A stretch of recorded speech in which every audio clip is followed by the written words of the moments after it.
Hello guys, welcome to my channel. How are you all? I hope you all are fine.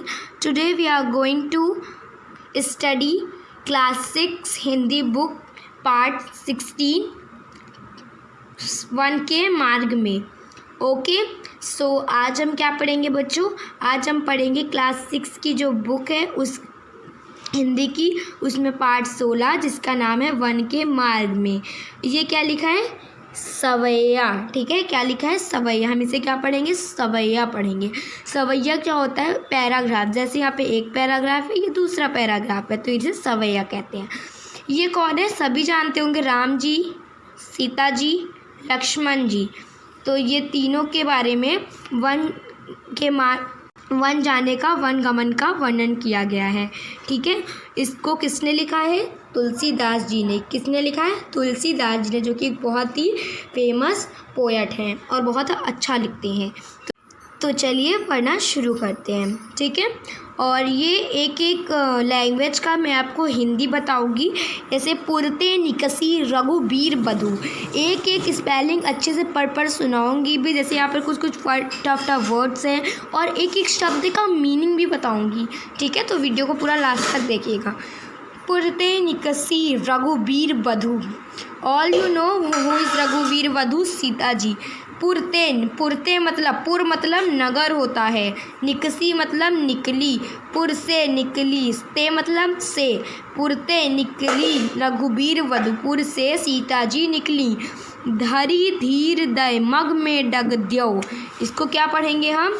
द्यो पढ़ेंगे.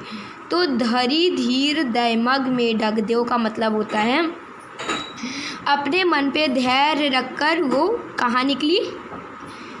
नगर से. झल की भरी भाल कनी जल की. झल की भरी भाल क्या कहते हैं? भाल किसको कहते हैं? भाल माथे को कहते हैं. जल पसीनों को कहते हैं. झल की मतलब टपकना.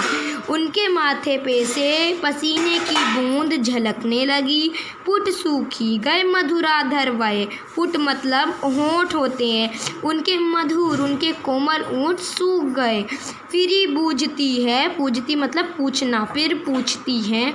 चलनो अब केतिक पर्णकुटी. इसको पर्णकुटी, पर्णकुटी मतलब पत्तों की कुटिया. पर्णकुटी करिहौ कित है. अब कितनी देर चलना है? सीता जी ने राम जी से पूछा, अब हमें कितनी देर चलना है और पत्तों की कुटिया यानी कि पर्णकुटी हम कहाँ बनाएंगे? तीय की लखी आतुरता, पिय की आँखियाँ अति चारू, चली जल च्वय. तीय मतलब होता है पत्नी. पत्नी की व्याकुलता, उनकी थकान, उनकी बेचैनी देखकर राम जी के आँखों से आंसू बहने लगे. मतलब थकान अपनी पत्नी के देख के राम जी के आँखों से आंसू निकलने लगे. तो ठीक है, इतना आपको समझ आया? तो ये था हमारा पहला सवैया. अब हम पढ़ेंगे दूसरा सवैया. जल को गए लखनऊ है लरिखा परिखौ पिय. जल को, जल मतलब पानी. वन में पानी दूर दूर तक कहीं नहीं था, तो लक्ष्मण जी तो थे, पानी लेने गए थे. तो सीता जी राम जी से कहती हैं जल को गए लखनऊ है. जल लेने के लिए, पानी लेने के लिए लक्ष्मण जी गए हैं. लरिखा परिखौ पिय. पिय मतलब, पिय मतलब पत्नी, पिय मतलब पति. तो उन्होंने कहा कि पर अभी तो फिर भी बालक ही हैं, लड़के ही हैं. लड़का परिखोपी. तो उन्होंने कहा जल पानी लक्ष्मण लेने गए हैं, पर अभी तो वो लड़का ही है, एक बालक ही हैं. चाह घड़ी के है ठारे. हम किसी छाँव में खड़े होके उनका इंतज़ार करते हैं, उनका वेट करते हैं. पोछी पसेऊ बयारी करो. जब तक हम वेट करते तब तक लाइए मैं आपका पसीना पोंछ दूँ. पोछी पसेऊ बयारी मतलब पसीना पोंछ दूँ. अरूपाए पखारी हो भुबरी डारे. और जो गरम रेत, जैसे चलो वन में तो गरम गरम रेत पे जो आपकी पाँव एकदम पूरे उसमें कांटे वाटे गड़ गए हैं, तो लाइए उसको भी मैं पानी से धो देती हूँ. तुलसी रघुबीर प्रिया समझानी के बैठे विलम्ब लव कंटक कारे. तुलसी रघुबीर जी कहते हैं प्रियाश्रम जानी के बैठे राम जी अपनी पत्नी की थकान देखकर उन्होंने कहा जानकी न को ने लकियो पुल को तनु बारी बिलोचन बारे. फिर अपनी पत्नी की इस तरीके से थकान देखकर राम जी ने सीता जी को कहा आप बैठिए, मैं आपके पैरों से कांटा निकाल देता हूँ. तो कुछ यही था इस वन के मार्ग सवैया में पहले सवैये में था उनके वन जाने के वन गमन का वर्णन, और दूसरे सवैया में श्री राम और सीता जी के प्रेम का वर्णन किया गया है।